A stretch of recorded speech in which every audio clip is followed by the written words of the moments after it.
Hi, I'm Rainer and welcome to my train room. Today I just wanted to do hopefully a fairly short video about something that I started thinking about in the last few weeks. I visited a couple of train shows over the last month and picked up a few deals, picked up a few things that I wanted for my layout, and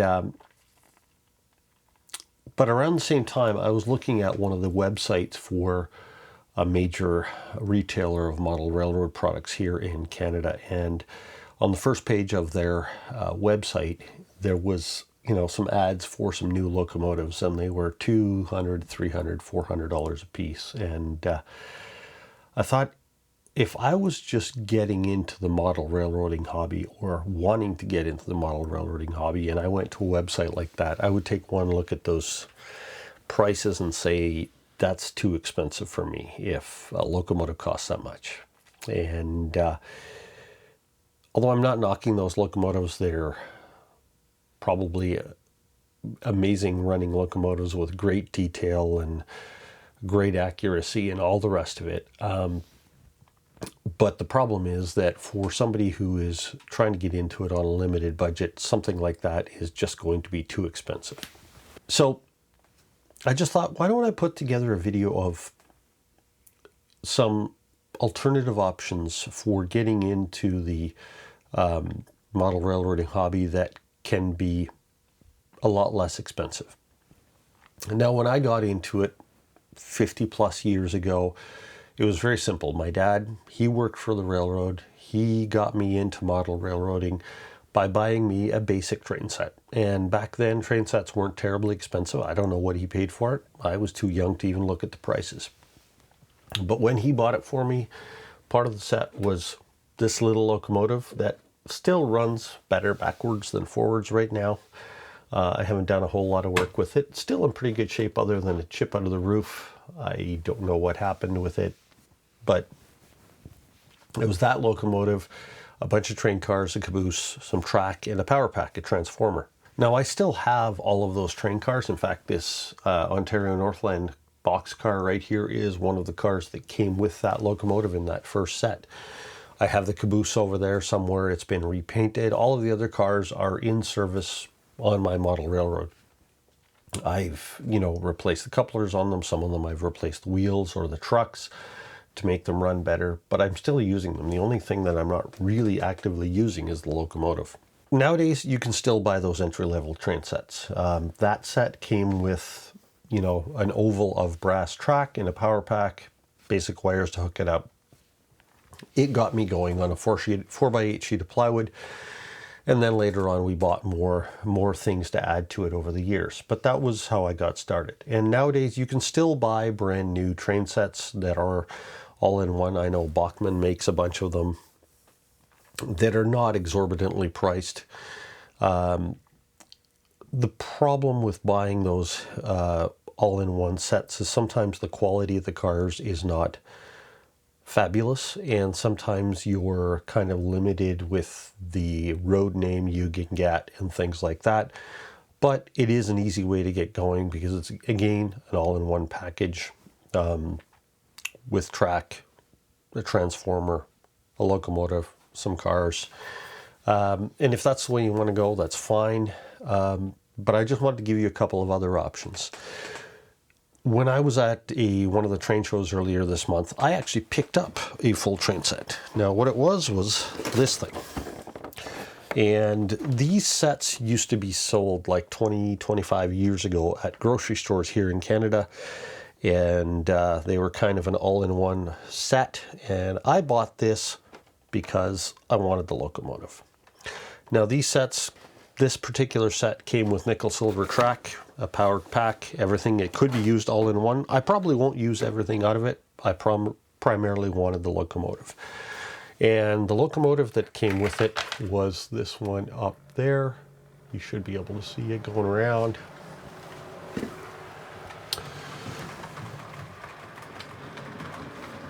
So that's the locomotive and the cars and the caboose that came in that set. good running locomotive, just running on straight DC on my layout. And I pulled them out of the box and put them on the layout. I haven't done anything with them. That's exactly how they came in the package. The little ore cars that come with it are okay, but they're not great quality. The caboose is a pretty cheap little caboose, but the locomotive is a reasonable quality Mahano steam locomotive, and considering I only paid $100 for that whole set, I'd say that's a pretty good deal for a locomotive like that runs as well as it does. Not to mention the fact that I got a whole loop of track that I'm not going to use. It has a transformer that I'm not going to use. So if you're looking at getting into a model railroading, that's one way you can do it, is go to the train shows and look for a good deal on one of these old sets. Like that was a sealed, unopened box. It's never been run. I pulled it out. It's been sitting in the box for, I don't know, 24 years or 20 years or whenever it was released. And I pulled it out of the box and it runs perfectly. The other option I would probably recommend if you are wanting to get into model railroading and you want to have some more control over the road names and you have particular favorite railroads you like, is to go spend some time at some train shows. Another train show I was at this month, I picked up 10 pieces of this flex track. It's used track, but basically looks brand new.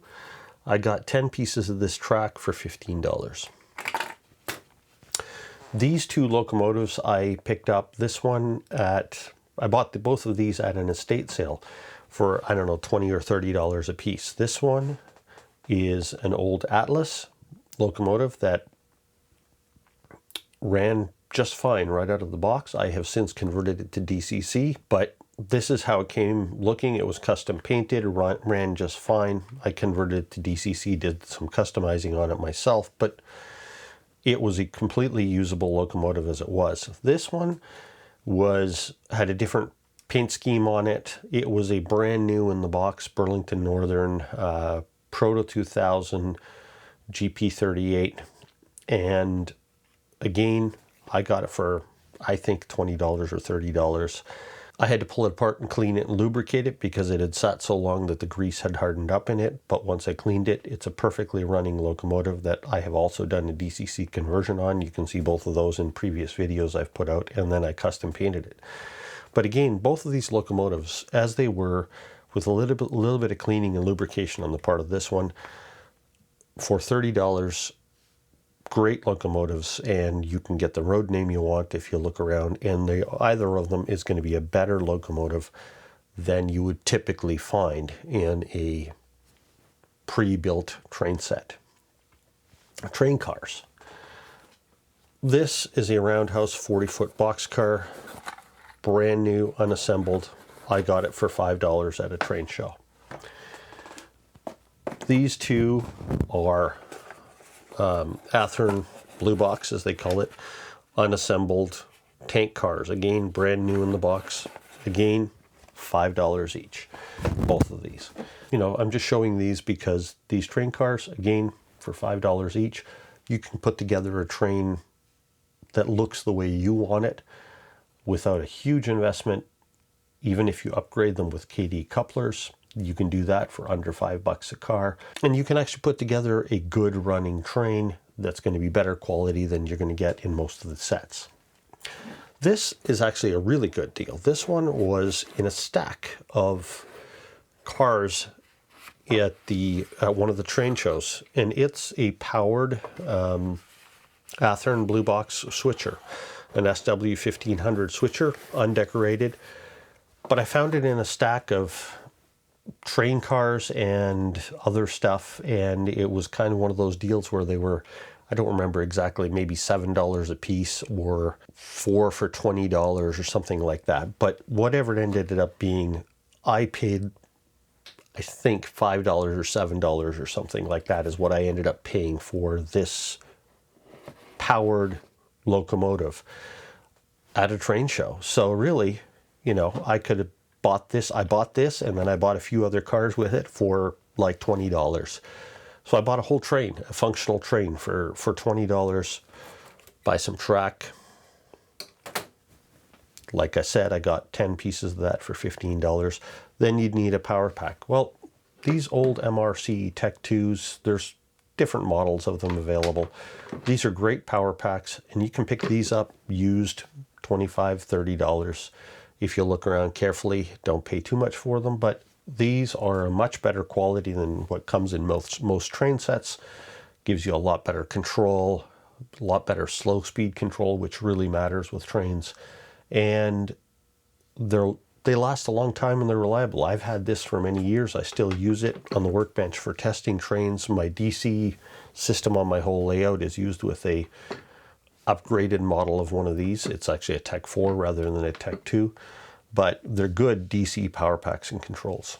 Really, point of this video is just to show you that there are really affordable options. If you want to get into model railroading, you don't need to go spend $200, $300, $400 on a locomotive. You don't need to spend $40 or $50 on a freight car if you don't want to or if you can't afford it.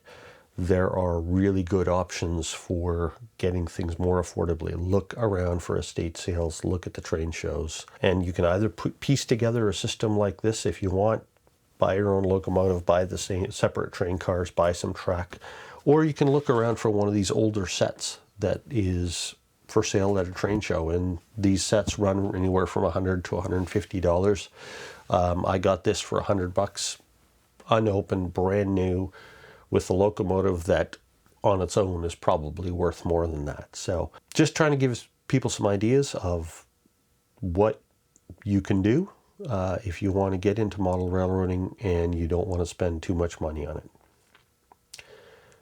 Hopefully this is helpful to somebody, and see you next time.